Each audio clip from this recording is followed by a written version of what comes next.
इस गांव के बाहर बनी इस हवेली में जो भी रात के समय गया वो कभी वापस नहीं आया।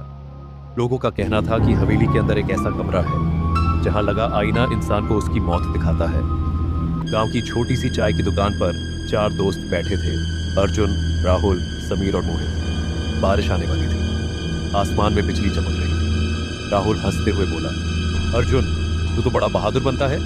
अगर सच में दम है तो आज रात उस भूतिया हवेली में जाकर दिखा। मोहित बोला, हाँ, और कमरा नंबर 13 का वीडियो रिकॉर्ड करके लाना। समीर का चेहरा डर से पीला पड़ गया। समीर धीरे से बोला, भाई, वहां सच में लोग गायब हुए हैं। अर्जुन हंस पड़ा, डरपोक कहीं के, भूत प्रेत कुछ नहीं होते। आज रात जाकर सच पता कर ही लेता हूं।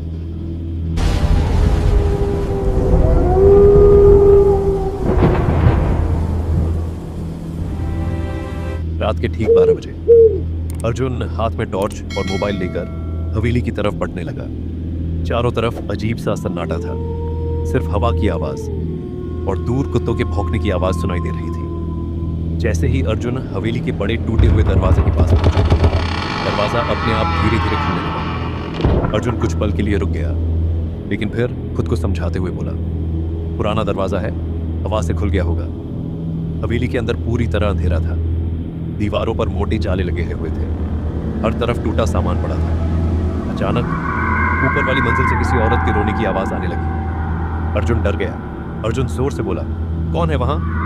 लेकिन कोई जवाब नहीं आया। वो धीरे धीरे सीढ़ियां चढ़ने लगा। तभी उसकी टॉर्च की रोशनी एक दीवार पर पड़ी। लाल रंग से कुछ लिखा था, कमरा नंबर 13 मत खोलना। अर्जुन हंस पड़ा। अर्जुन धीरे धीरे कमरे का दरवाजा खोलता है। कमरे के अंदर सिर्फ एक पुराना विशाल आईना रखा था। पूरा कमरा बर्फ जैसा ठंडा महसूस हो रहा था। अचानक अर्जुन को ऐसा लगा जैसे कोई उसे देख रहा हो। वो धीरे से आईने के सामने गया, लेकिन अचानक उसकी सांस रुक गई। आईने में उसके पीछे सफेद साड़ी पहने एक औरत खड़ी थी। उसके लंबे काले बाल चेहरे पर थे, काली डरावनी आंखें और होठों पर भयानक मुस्कान। अर्जुन डरकर तुरंत पीछे मुड़ा, लेकिन वहां कोई नहीं था। अर्जुन चीख पड़ा। वो पूरी ताकत से भागने लगा। हवेली के लंबे अंधेरे रास्ते, एक के बाद एक दरवाजे। लेकिन अजीब बात यह थी, वो जहां भी भागता फिर उसी कमरे नंबर 13 के सामने आ जाता। अर्जुन के हाथ कांप रहे थे। उसने मोबाइल निकाला, लेकिन अचानक मोबाइल कैमरे में उसे कुछ दिखा। स्क्रीन में वही औरत उसके पीछे खड़ी थी, लेकिन असलियत में कमरे में कोई नहीं था। फिर उसके कान के पास एक आवाज आई, पीछे मत देखना। अर्जुन धीरे धीरे पीछे मुड़ा और उसके पैरों तले जमीन खिसक गई। वो चुड़ैल बिल्कुल उसके पीछे खड़ी थी। सुबह गांव वाले हवेली के बाहर खड़े थे। राहुल, समीर और मोहित घबराए हुए थे। अर्जुन तभी कहाँ गया? मोहित को जमीन पर अर्जुन का मोबाइल मिला। उन्होंने वीडियो खोली। वीडियो में अर्जुन बुरी तरह कांप रहा था। आईने में है। अर्जुन चीखते हुए बोल रहा था, पीछे नहीं। ये आईने में है, मेरे पीछे नहीं। अचानक वीडियो बंद हो गई और अर्जुन फिर कभी नहीं मिला। कुछ दिनों बाद राहुल सच जानने के लिए उसी हवेली में गया।